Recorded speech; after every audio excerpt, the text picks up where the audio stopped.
John Deere 7510 just showed up. The door got broke by the trucking company, so we got a tarp over the cab.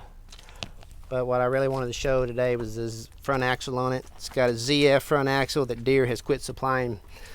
They don't supply the whole assembly at all, and they've quit supplying most of the parts. It's a AL151685 ZF.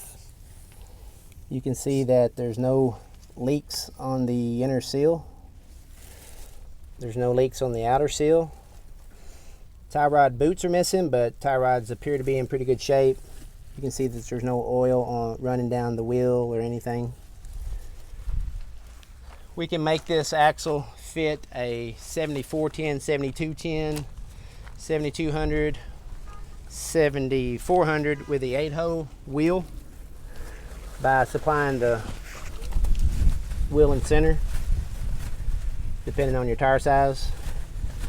Or you can upgrade. Either way, we can say the tires and wheels if you needed particular size. It's usually best you just tell us what size yours is and we can match them up. This will also replace some of your lighter duty earlier Deere models on the 100 series, but it's got the good internal steering cylinder.